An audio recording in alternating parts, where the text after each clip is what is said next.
Gur is ready. Scar, are you ready? Let's do it. Gentlemen, match number 2 about to begin.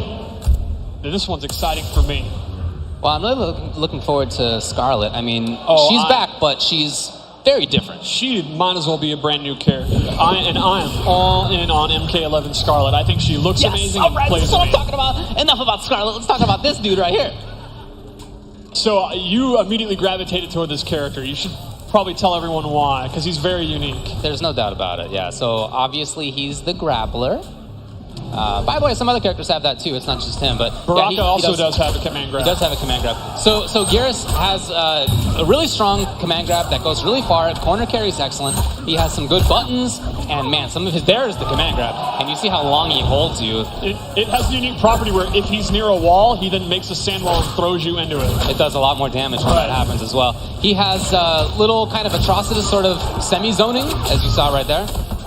He also has some crazy stuff in the variations, and I'm not sure which ones he ended up with here, but he's got some real nutty tools, let me tell you. He has a rewind time move. He has a move where he can actually remove time from the clock. He is a very unique, he's like a hybrid character of a weird kind of trap character, and then with the command grab. Yes. Yeah, very, very funky design. But these buttons right now out of Skarlet, the range is incredible. Skarlet is the footsie's queen, the mid-range queen, in my opinion. She uses blood to conjure weapons, and they all have excellent range. Oh, hold on here. Multiple projectiles, and there's the fatal blow. So when you're down below a certain percentage of life, you get access to the fatal blow. Yes. And it is a huge amount of damage, as you can see, round-winning damage. It is big damage, and they have armor. And armor's not as prevalent as it has been in previous games. You really kind of have to use your mid-range to just avoid stuff. So the fatal blow is going to be one of the best ways to have armor. It is not tied to your stamina bar at all, right? Which means you don't have to use your resources. In previous games, you'd have to give up all your resources to do an X-ray attack. Now with Fatal Blow, you're free to use it if you have 30%, which just inherently makes them so much more powerful. Sure, yeah, you'll get it every game, every round. The catch is, once it hits, you can't use it again. So one of the meta of the game is going to be decide, do you want to make a comeback in round 1, like we just saw? Gur will never have his Fatal Blow again, now that he's used it. Oh, in the whole game? In the whole game. Oh, I thought it was rounds. Wow. That is really big. So they are absolute game changers that are extremely strong, but you only get the one cash in. That was his command grab. Same one, it's just at the wall, like Bit was saying, it's a little bit different. And he can hold the button to throw them even further, like carry them even further.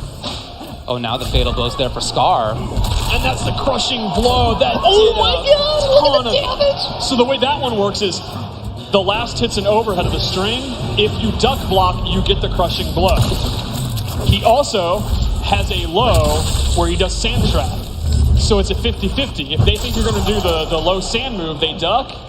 And if they get hit by that overhead, they lose 40% of their life because of the crushing blow. You're telling me his mix-up? His mix-up has a crushing blow in it. But, okay, like Fatal Blow, he character. only can use that once per game. Right. So that's one of the fun things about crushing blows. Do you want to go for that mix-up now or later? I see, okay.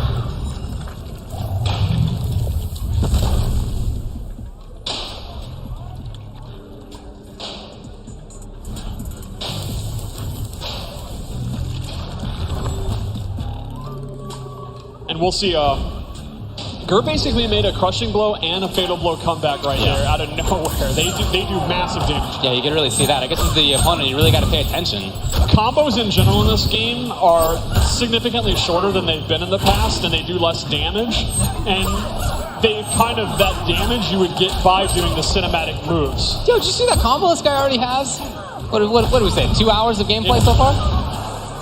So one of the big things would be to use your crushing blow or your fatal blow to get damage instead of doing combos. That's not to say combos are not still a big part of the game, but they're going to be somewhat less prevalent. Like, there's less moves that combo without using an amplified move, or there's less strings that pop you up. It's going to be more about doing big damage in big chunks. Okay, here we go. Can you get in there in time? No.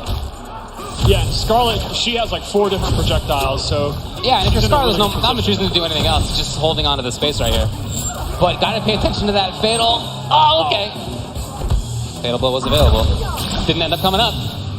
Skarlet is a good example of how the offense works in this game. Her back 2 is that scythe move that's an overhead, but it does not pop you up, and it is unsafe if blocked. Okay. But then her back 3-4, that can pop you up in the corner.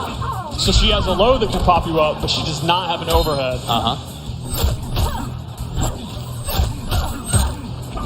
Oh, he's really found a good tool. Oh, good jump. Probably looking for command grab. Didn't come. And Scar right back to the zoning. You can see, look, the frustration is still here. One of the things I really love about MK11 so far is that these characters that you've shown on this character select screen are very different. So you have the credible zoning coming out of Skarlet. From Geras, you have really cool command grab mix-ups. He's got some other funky stuff as well, like we were talking about. Really good variations. Fatal Blow. It's there. Yes, and then we'll also have characters like Sub-Zero, who has great some of the best offense in this version, which is unique. Sub-Zero, typically you think of him as a very slow defensive character. I really don't think he is in this one. He's quite different, yeah. And Sonya's also has really, really good mix-ups.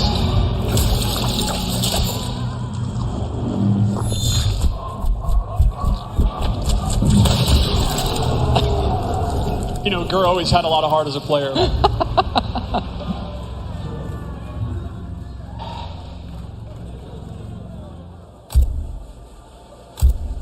Looking pretty confident up there, and I'm really glad that GRR went with the big body. You know, he in Injustice 2, as the game progressed, he moved away from Bane and the command grab characters he traditionally used. So I'm happy to see him back. Yeah, I was very happy when I went him back there that he immediately had picked Geras. It really seems good for him. Mm-hmm. And I'm very, very hyped to see Scar play Skarlet.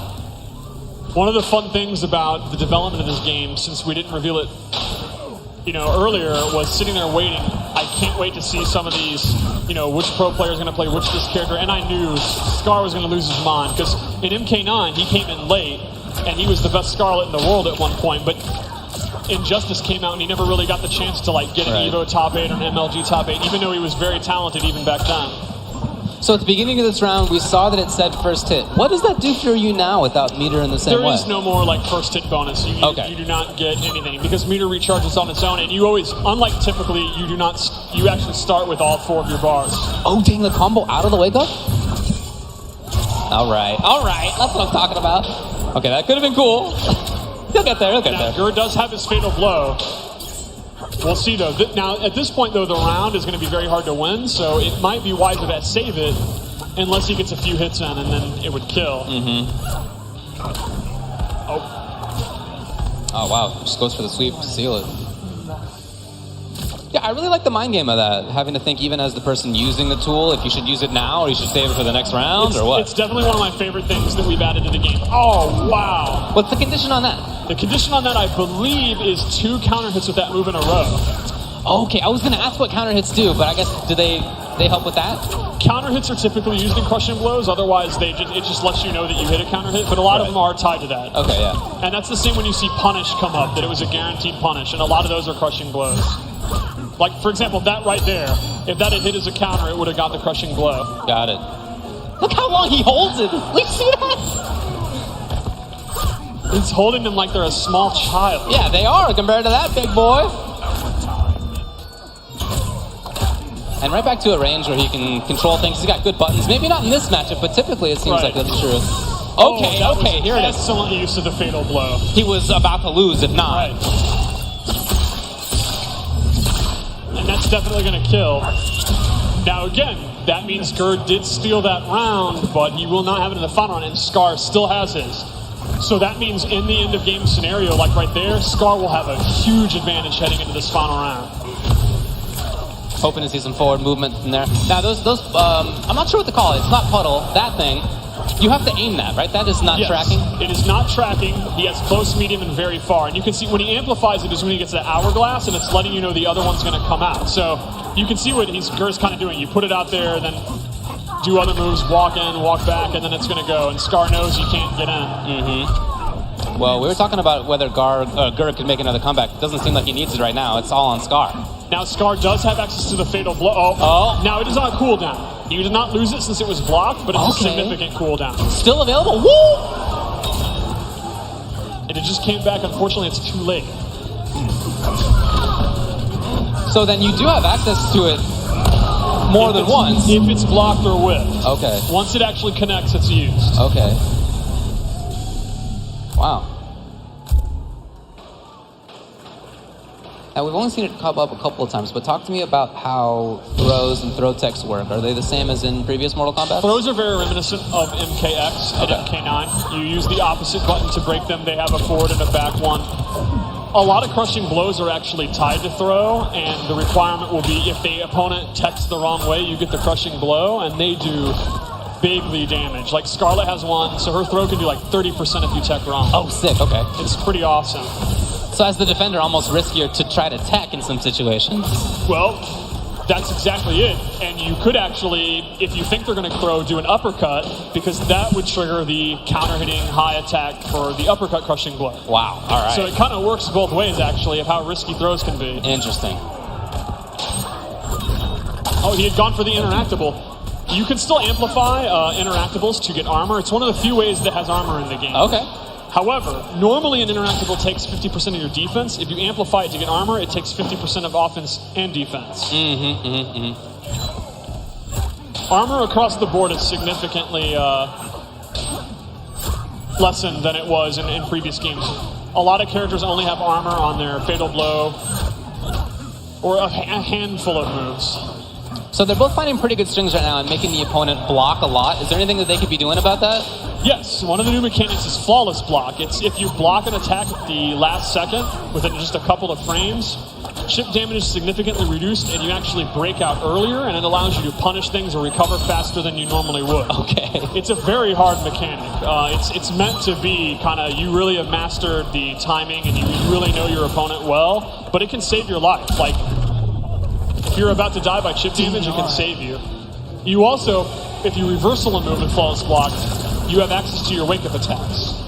So the up 2 or the up 3 that uses your wake-up attacks, you could do as a reversal. So I'll give you an example. Oh, after blocking. Right. Like if you do Sub-Zero slide and I block it, if I flawless block, I can then reversal up 2 and get the pop-up attack. Oh, so, wow. Like a great example would be Scorpion's Enhanced Teleport is safe on block. However, if I have the timing, if I've mastered, if I have Sonic Fox-like reflexes, I can flawless block the teleport, and I can actually get a punish when normally I cannot. Okay. And this is like basically a dead even match. They're both playing their characters pretty impressive for how little time they've had.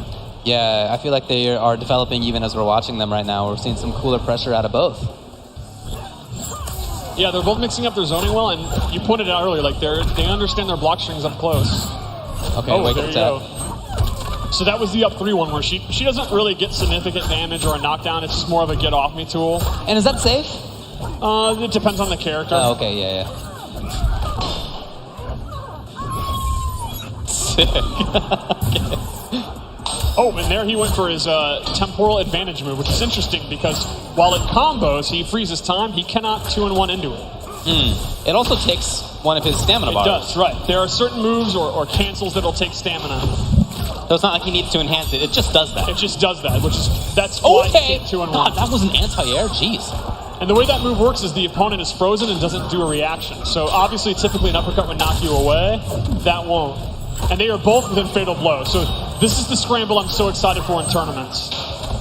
Oh, we saw Scar try it, but it was blocked, and now he's at match point. GRR patient right there. I like the anti-air. Wow, he teched it. Scar's getting a big combo. Now, there is a wall run interactable here that GRR could use, and GRR has never seen a wall run that he hasn't used. There you go. GRR is definitely probably the interactable master in the scene. Yeah, known to be one of those. There you go. Okay, yeah, armor. The tongue not connecting. And that tongue is a really, really good move. It has really good recovery. That's my favorite of her zoning tools. Looking good for Scar. We got fatal blow now for GRR, though. Oh. He tried. He tried. The armor does not activate for a few frames. Okay. So while it's very good armor and it's a good tool to have, it's not foolproof. Oh, that might be about it. Yeah. That's going to be it. Scar takes it. Well, that's a really good back and forth, and I love seeing the display of footsies from both. I like seeing the different offense, the different timings. Very cool. I'm really excited to find out more about how you trigger crushing blows. I think that's a super cool mechanic.